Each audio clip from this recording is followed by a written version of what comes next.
Welcome माझ्या Ayurveda insights या चॅनेलमध्ये आपणा सर्वांचे मनपूर्वक स्वागत। या चॅनेलमधून आपण आयुर्वेदाविषयी उपयुक्त माहिती घेत असतो, जी BMSचे फर्स्ट प्रोफेशनल्स आणि आयुर्वेदाविषयी आवड असणाऱ्या मुलांनाही उपयुक्त आहे।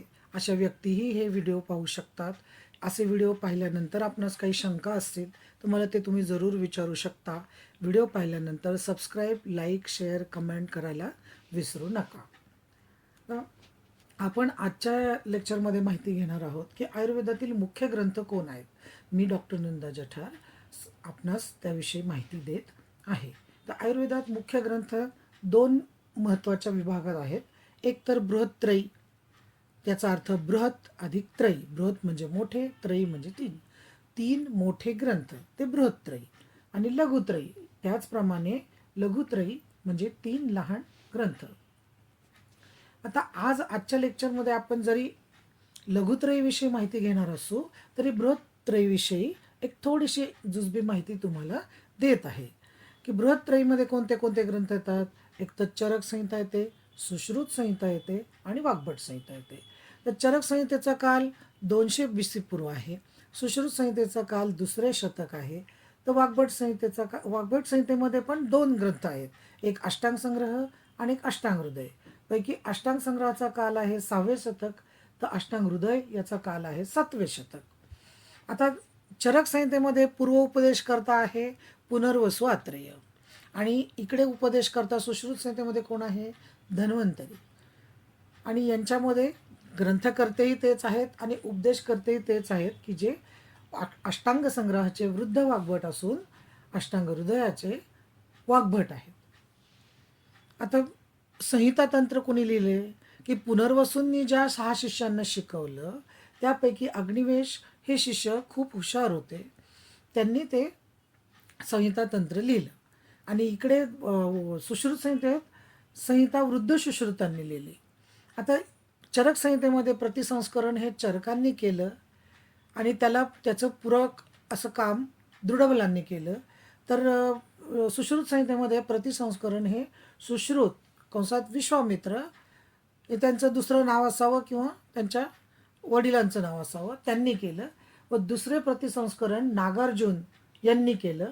तर पाठशुद्धी म्हणजे त्या संस्करणानंतरही काही शुद्धीकरण जे केलं ते चंद्रट यांनी केलं। तर बृहत्त्रयीविषयी आपण एकेका लेक्चरमध्ये एक एक घेणार आहोत की चरक संहितेवर एक स्वतंत्र लेक्चर, सुश्रुत संहितेत एक स्वतंत्र लेक्चर आणि वाग्भट संहितेवर 2 स्वतंत्र लेक्चर, एक अष्टांग संग्रह आणि एक अष्टांग हृदय। पण आज मात्र आपण लघुत्रयी याविषयी पाहणार आहोत। तर लघुत्रयीमध्ये कोण कोण येतं, माधव निदान, शारंगधर संहिता आणि भावप्रकाश। आता यांचा आपण विस्तारपूर्वक परिचय करून घेऊयात। सुरुवातीला येतं माधव निदान। तर माधव निदान हा ग्रंथ कोणी रचला तर माधव यांनी। त्यांच्या वडिलांचे नाव इंदुकर, त्यांचा काल आहे 7वे शतक। त्यामध्ये एकूण 69 अध्याय असून एकूण श्लोक 5300 आहेत। आणि माधव यांच्या इतर ग्रंथरचना अशा आहेत, आयुर्वेद प्रकाश, आयुर्वेद रसशास्त्र, कूटमुद्गर, पर्याय रत्नमाला, रसकौमुदी आणि रुग्ण विनिश्चय। आता त्यावर माधव निदानावर सुद्धा काही टीका उपलब्ध आहेत, काही संस्कृतमध्ये आहेत, काही हिंदीमध्ये आहेत। तर आधी आपण संस्कृत टीकांची माहिती घेऊयात। तर पहिली संस्कृत टीका आहे मधुकोश टीका।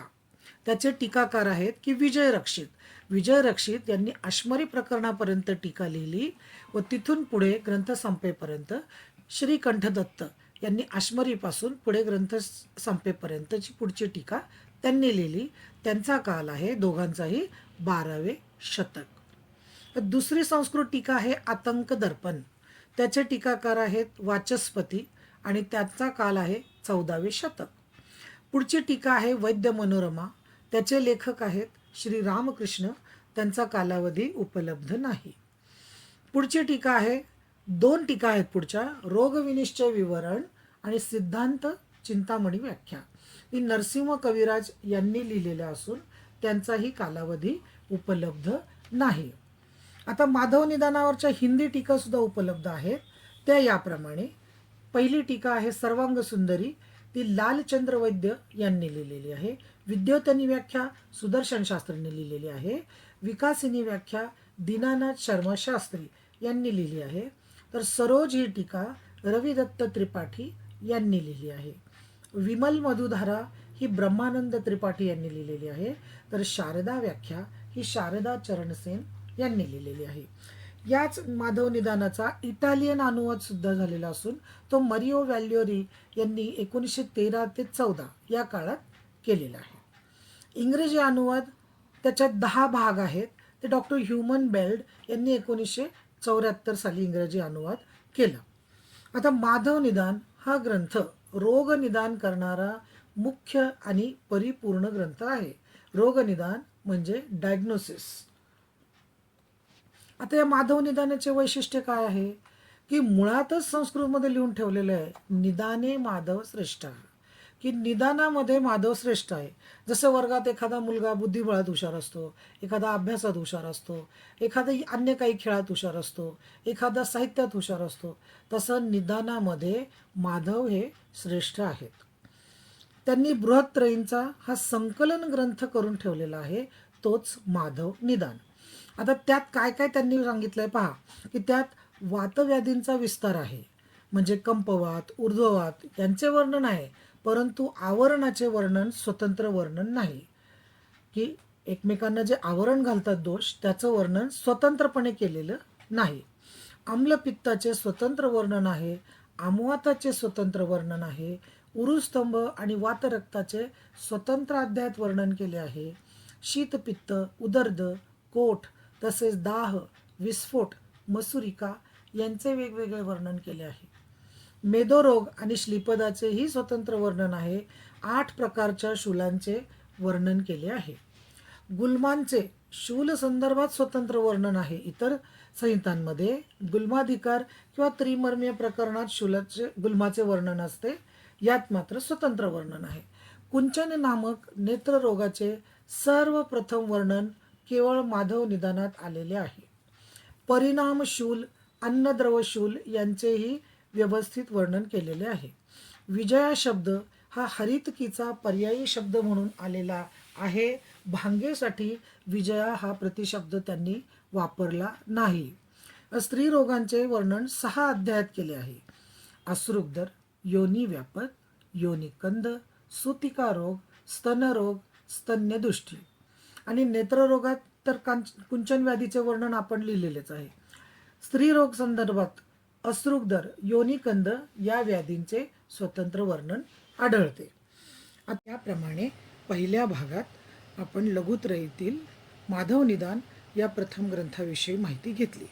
पुढील भाग 2 मध्ये आपण शारंगधर आणि भावमिश्र या 2 ग्रंथांचा अभ्यास करणार आहोत. सध्या आपणास माधव निदान आणि या लघुत्रयी भाग 1 मध्ये काही अडचण असेल तर जरूर विचारा. काही कळलं नसेल तरी सांगू शकता. प्रश्न असतील तर जरूर विचारा. आणि माझ्या चॅनलला शेअर, लाईक, कमेंट आणि सबस्क्राईब करायला कृपया विसरू नका. थँक्यू.